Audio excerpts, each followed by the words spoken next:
এই যে দিনে দিনে আজকে সবকিছু জগাখিচুড়ি করে ফেলা হচ্ছে, সবকিছুকে একটা খেলু বানানো ফেলা হচ্ছে, এটা তো এই সরকার কাছে কাঙ্ক্ষিত ছিল না। আর এই সরকার অতি সত্বর মানে পথ হারাবে। বিকজ একটাই কারণ, যে সেটা হলো এই সরকার শুরুতে যে ভুলটা করলো, তারা তাদেরকে বিপ্লবী সরকার হিসেবে স্বীকৃতি করে তারা এই সরকারের দায়িত্বভার গ্রহণ না করা, এটা ছিল চরম ভুল। যে শেখ মুজিবুর রহমান সাহেব এই কথিত সংবিধানে, যে বর্তমান এক্সিস্টিং সংবিধান আছে, উনি সেখানে জাতির পিতা, ওনার ছবি বা ওনার কিছু কিছু জিনিসের অবমাননা করা যাবে না, এই ব্যাপারে তো সংবিধানে বিশেষ একটা মানে অধ্যায় সংযোজন করা হয়েছে। তাহলে আপনি যদি ওই সংবিধানকে ওন করেন, তাহলে আজকে আপনি কোন বলে আজকে ছবিটা ফেলে দিলেন? আবার আপনি যদি সংবিধানকে ওন না করেন, তাহলে আপনি সেটা বলেন।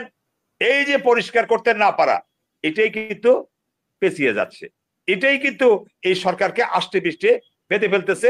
এই যে আমাদের ভারতীয় একটা চক্র, এবং বিভিন্ন রাজনৈতিক দলের ভিতরে এই চক্র একটা প্রভাব বিস্তার করে রাখে সব সময়, ওরাই আজকে এই কাজ, এই ফাঁদে পা দিয়েছে বলে আমি এটা মনে প্রাণে বিশ্বাস করি। যেমনটা বলেছিলেন ঠিকই, এই সরকার এখন মনে হচ্ছে এই পর্যায়ে এসে আজকের এই জায়গাটাতে আমার মনে হলো, এর আগে বহু বিতর্ক ছিল, আমরা চেষ্টা করেছি সরকার সাথে স্পেস দিয়ে তাদের সাথে আর একটু সময় রেখে বা একটু সহযোগিতামূলক সমালোচনা করে, গঠনমূলক সমালোচনা করে কাছাকাছি থাকতে। সে গঠনমূলক সমালোচনা করতে গিয়ে কখনো কখনো তাদের পক্ষে মনে হয়েছে, আর গঠনমূলক সমালোচনাটায় পক্ষে যাবে এবং গঠনমূলক সমালোচনাটাই আমাদের করা উচিত আমি মনে করি।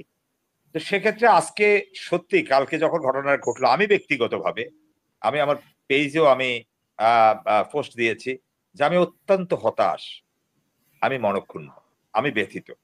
একদম এই লাইনগুলো আমি লিখেছি যে আমি ব্যথিত। আজকে আমি বুঝতেই পারলাম না যে বাংলাদেশের মানে কি বলবো, বাংলাদেশের একটা এত বড় একটা বিপ্লবী সরকার, এত বড়, যেটা স্বাধীনতার ইতিহাসে জন্মের পর, বাংলাদেশের জন্মের পর বাংলাদেশ কখনো এমন একটা কি বলবো, এমন একটা বিপ্লব দেখেনি, এমন একটা আন্দোলন দেখেনি। সেই জায়গাতে এসে বাংলাদেশের এত আকাল পড়ে গেছে উপদেষ্টা নির্বাচনের, মনে হচ্ছে যে ওই যে বলে না উচ্ছরিতর বিয়ে, যাকে ইচ্ছে তাকে নিয়ে মনে হচ্ছে যে মানে এটা একটা মনে হয় যে একটা খেলার বস্তু হয়ে গেছে। হ্যাঁ, যাকে ইচ্ছা তাকে ধরে নিয়ে বলা হচ্ছে আজকে তোমার শপথ, যাকে ইচ্ছে তাকে নিয়ে বসায় দিচ্ছে। কিন্তু আসলেই তো প্রশ্ন, এই যে আজকে আমাদের বোন যে প্রশ্নটা করলেন, আজকে যা বৈষম্য বিরোধী ছাত্র আন্দোলন, যাদের আন্দোলনের ফসল, যাদের ত্যাগ তিতিক্ষার বিনিময়ে আজকে তারা সুপ্রতিষ্ঠিত হয়েছে, কিন্তু এই প্রতিষ্ঠিত হয়ে আজকে তাদের সাথে আলোচনা না করে বা একটা মানে অন্যান্য রাজনৈতিক দলের সাথে আলোচনা না করে আমরা বারবারই দেখলাম, এবং আমরা বারবারই হোঁচট খাচ্ছি, অন্তত দুইবার দেখেছি যে মন্ত্রিসভা মানে উপদেষ্টার মানে সম্প্রসারণ নেই, কাঠামোর সম্প্রসারণ নেই। কিন্তু দুইবারই কিন্তু আমরা আশাহত হয়েছি। প্রথমবার মেনে নিয়েছি, দ্বিতীয়বার মেনে নিয়েছি, তৃতীয়বার এসে কথাটা বলতেই হয়। আপনি বশির নামের একজন, আপনি আশ্চর্য হয়ে যাবেন, তিনি খুনের মামলার আসামি। তাকে সাংবাদিকরা প্রশ্ন করলে উনি বললেন, উত্তর দিলেন আই এম নট শিওর। মানে উনি যে আসামি উনি নিজে জানেন না এই নামটা যে ওনার। মানে আমি বুঝি নাই যে একটা শিল্পপতি কোটাদের বা শিল্প পরিবারের পক্ষ থেকে কোটা থেকে মানে একজন উপদেষ্টা নিতে হবে, বেশ ভালো কথা, শিল্পের উপরে দেশ টিকে থাকে, হতেই পারে। কিন্তু আর কি কোনো শিল্পপতি ছিল না যারা খুব সিনসিয়ার ব্যবসা বাণিজ্য করেন? মানে আমাদের মানে উপদেষ্টাদের যারা আছেন সরকারে, তাদের দৃষ্টিশক্তিতে এত কম কেন, বুঝে উঠতে পারলাম না। মিডিয়ার জন্য মানে মোস্তফা সরোয়ার ফারুকী, এই যে অনেকে আজ যেটা বলছেন যে তার একটা প্রোফাইল পিকচার লাল করে যদি তার মানে একটা উপদেষ্টা পদ যদি তার কাছে চলে আসে, সে যদি মহাবিপ্লবী হয়ে যায় বা বিপ্লবের অন্যতম নায়ক হয়ে যায়, তাহলে বাকিরা তো নিরুৎসাহিত হবে। এই যে দিনে দিনে আজকে সবকিছু জগাখিচুড়ি করে ফেলা হচ্ছে, সবকিছুকে একটা খেলু বানানো ফেলা হচ্ছে, এটা তো এই সরকার কাছে কাঙ্ক্ষিত ছিল না। আর এই সরকার অতি সত্বর মানে পথ হারাবে। বিকজ একটাই কারণ, যে সেটা হলো এই সরকার শুরুতে যে ভুলটা করলো, তারা তাদেরকে বিপ্লবী সরকার হিসেবে স্বীকৃতি করে তারা এই সরকারের দায়িত্বভার গ্রহণ না করা, এটা ছিল চরম ভুল। এই ভুলের মাসুল, এই মূল্য তাদেরকে আরো কত বছর দিতে হয়, কতদিন থাকে জানি না, কিন্তু ক্ষমতা থেকে চলে যাওয়ার পরেও কিন্তু তাদের এই 5 তারিখের বিপ্লবের যে তারা ওন করলো না, এবং ওন করলো গিয়ে আবার জগাখিচুড়ি দিয়ে এই প্রশ্নের মীমাংসা, আমি জানি না আল্লাহ রাব্বুল আলামিন জানে এই মীমাংসা কিভাবে হবে এখন পর্যন্ত। কারণ এইটা আমি আপনাকে একটা জোর গলায় এই কারণে বললাম যে এই সরকার বিপ্লবীও বলছে না, এই সরকার সাংবিধানিক ভাবে হচ্ছে না, তাহলে এই সরকার কি সরকার?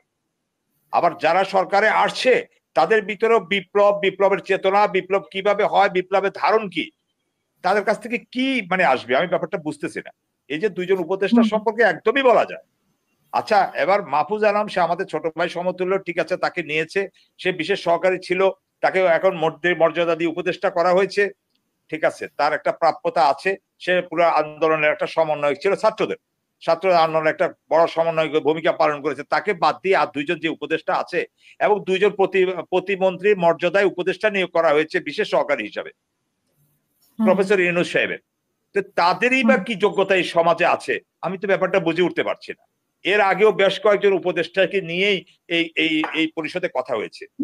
এই উপদেষ্টা পরিষদে এটা এইগুলো আমার কাছে নেওয়ার কেন জানি মনে হচ্ছে যে ভুলের পর ভুল যেরকম করে না মানুষ, একটার পর একটাতে কিন্তু পা দিচ্ছে, ভুল পথে পা দিচ্ছে। ভুল করছে নাকি একটা ভুল নির্দেশে এগুলো করছে, কারো নির্দেশে এগুলো করছে নাকি ভুল করছে?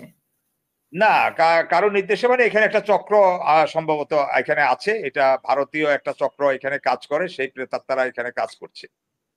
এটা নিঃসন্দেহে বলা যায়। ভুল তো আর মানুষ এভাবে করবে না, এত শিক্ষিত বর্ণাঢ্য নামি দামি মানুষ, তারা তো এই ভুল করার কথা না।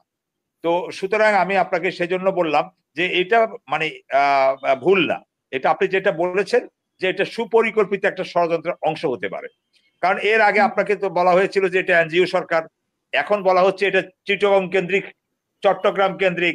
হ্যাঁ, একটা ক্লাব করা, অনেক থেকেই কিন্তু সমন্বয়ক বা রাজপথে যারা আন্দোলন করেছে তারা কিন্তু এটাকে চট্টগ্রামের ক্লাব হিসেবে আখ্যা দিচ্ছে, এর আগে এনজিও সরকার হিসেবে আখ্যা দিয়েছে। তো সবকিছু মিলিয়ে এখন আবার এটাকে কোথায় কোথায় নিয়ে যায়, এখন এই মানে কলেবরটা বাড়ার পরে এটাই আমাদেরকে আসলে সংখ্যার জায়গা তৈরি করছে।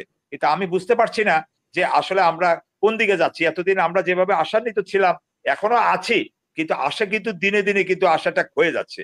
আর এই ক্ষয়ে যাওয়া আশাটা হলে কিন্তু মহা মুসিবত হয়ে যাবে।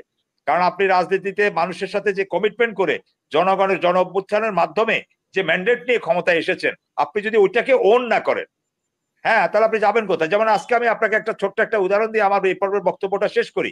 যেমন আজকে, হ্যাঁ, আমি বলেছি এটা অ্যাপ্রিসিয়েটেবল, যেহেতু এটা নিয়ে কথা উঠে শেখ মুজিবুর রহমানের সাহেবের ছবি বঙ্গভবনের দরবার হলে আছে, এখন দরবার হল থেকে ছবিটাকে আজকে সরিয়ে নিলেন মাহফুজ সাহেব, মাহফুজ আলম এটাকে সরিয়ে দিলেন। এখন এটা স্বাভাবিকভাবে প্রশ্ন তো আসেই যে এই দায়িত্বটা তো ওনার না, তাহলে এটা কোন এখতিয়ারে ছবিটা সরানো হলো, কি বক্তব্যে ছবিটা সরানোর যথার্থ, কারণ এই সরকার তো ওইটাই ওন করে। এই সরকার মানে আওয়ামী লীগের কোন, হ্যাঁ সেটা সরাতে, কারণ তখন তো বিপ্লব ছিল, তখন কিন্তু কথাটা আসতো না। এখন আমি আপনাকে প্রশ্নটা কেন রেজ করছি এই জন্য বলছি যে যেহেতু এটা একটা সাংবিধানিক বিধান, তাহলে আপনি এখন আজকেও কিছু সংবিধান তাহলে ভঙ্গ করা হলো, তাহলে আপনি স্পষ্ট করে বলেন না যে আপনি সংবিধান মানছেন না। আপনার সত্যি তো আমি বলেছি, যে কারণে প্রসঙ্গটা আনলাম একাধিকবার, যে আপনি মাথার উপরে শেখ মুজিবুর রহমানের ছবি রাখবেন, আবার সাংবিধানিক ভাবে আপনি বলবেন যে এটা আমি বিপ্লবী সরকার, হবে না তো, এটা দুটো একসাথে যায় না। তো এই কথারই ধারাবাহিকতা আজকে ওনারা করেছে, এটা সময়ের দাবি ছিল, এটা ছাত্র জনতার দাবি, এটাতে কোনো সন্দেহ নাই। আমি এটার সমালোচনা করছি না, আমি বলছি ওইটাও তো একটা মানে সাংবিধানিক কাঠামো, যে শেখ মুজিবুর রহমান সাহেব এই কথিত সংবিধানে, যে বর্তমান এক্সিস্টিং সংবিধান আছে, উনি সেখানে জাতির পিতা, ওনার ছবি বা ওনার কিছু কিছু জিনিসের অবমাননা করা যাবে না, এই ব্যাপারে তো সংবিধানে বিশেষ একটা মানে অধ্যায় সংযোজন করা হয়েছে। তাহলে আপনি যদি ওই সংবিধানকে ওন করেন, তাহলে আজকে আপনি কোন বলে আজকে ছবিটা ফেলে দিলেন? আবার আপনি যদি সংবিধানকে ওন না করেন, তাহলে আপনি সেটা বলেন। এই যে পরিষ্কার করতে না পারা, এটাই কিন্তু পেছিয়ে যাচ্ছে, এটাই কিন্তু এই সরকারকে আষ্টে পৃষ্ঠে বেঁধে ফেলতেছে। এই যে আমাদের ভারতীয় একটা চক্র, এবং বিভিন্ন রাজনৈতিক দলের ভিতরে এই চক্র একটা প্রভাব বিস্তার করে রাখে সব সময়, ওরাই আজকে এই ফাঁদে পা দিয়েছে বলে আমি এটা মনে প্রাণে বিশ্বাস করি। না হলে এত বড় ভুল, এই যে তাদেরকে বেছে বেছে নিয়ে আসা হয়, ধরে নিয়ে আসা হয়, ঠিক আমার কাছে মনে হয় বাংলাদেশের মানুষের এত আকাল পড়েছে। আপনাকেও তো মানে সাংস্কৃতিক উপদেষ্টা, আপনিও তো অনেক দিন থেকে, অনেক বছর থেকে সাংস্কৃতিক কর্মকাণ্ড করেন, আজকে আমরা খুশি হতাম আপনি যদি আপনি ব্রিটেন থাকেন, ভালো আছেন। বাংলাদেশে তো আছে, আমি বলছি আমরা যারা প্রবাসে যারা যুদ্ধ করেছে তাদের ভিতর থেকে কোনো প্রতিনিধি নাই। আরে এই আন্দোলন তো বিপ্লবের আন্দোলন, এই বিপ্লবে তো একা সব জায়গা থেকে বিপ্লব হয়েছে, সবাই ক্ষতিগ্রস্ত হয়েছে। এবং সবাই মিলে এই বিপ্লবকে সাকসেসফুল করেছে। সুতরাং এই বিপ্লবে সবার অংশগ্রহণ থাকতে হবে, আমি বলছি সেই কথাটা। তা আজকে আপনি যে কথা বললেন, আমি সময়ের দাবির সাথে একমত যে আজকে ছবিটা সরানো, তার আগে সরানো এটা উচিতই ছিল, এটা সময়ের দাবি, এটা করা উচিত। কিন্তু আমার কথাটা হলো, যদি আপনারা সংবিধানকে ওন করেন, যদি সাংবিধানিক কথাটা শব্দটা ব্যবহার করেন, তাহলে তো আপনারা এটা করতে পারেন না, এটা হয় না। আপনাদের জিনিসটাই আপনারা অবমান করেন। আবার আপনি যদি বলেন যে আমি সংবিধান মানি না, তাহলে কোনোটাই মানেন না। আপনি বলেন না আপনি বিপ্লবী সরকার, আপনি বিপ্লবী জাতীয় সরকার বা বিপ্লবী অন্তর্বর্তীকালীন সরকার, বিপ্লবী শব্দটা লাগাতে সমস্যা কোথায়? তাহলে তো এই প্রশ্নটা কেউ করবে না আপনাকে। আর এই বুদ্ধি পরামর্শটা দিয়ে, সাহস নিয়ে, এই যে মানে সেকেন্ড রেভুলেশন যেটাকে বলে, এই কথাটাকে যে সামনে নিয়ে আসবে, এইটাই আমাদেরকে আনার মতো লোক নাই। এই উপদেষ্টা পরিষদেও নাই, যেবার দ্বিতীয়বার বা দফায় বাড়ানো হয়েছে সেখানেও ছিল না, তৃতীয় দফায় মানে সম্প্রসারণ করা হয়েছে, এখানেও এরকম ইনোভেটিভ, সাহসী, মানে প্রগ্রেসিভ মাইন্ডেড, বা বিপ্লবকে ধারণ করে, বিপ্লবকে লালন করে বহুদূর নিয়ে যাবে, বা এই বিপ্লব থেকে সুফল 18 কোটি 20 কোটি মানুষের ঘরে তুলে দিবে, এই মানসিকতার লোক সত্যিকার অর্থে নাই আপা। ধন্যবাদ আপা।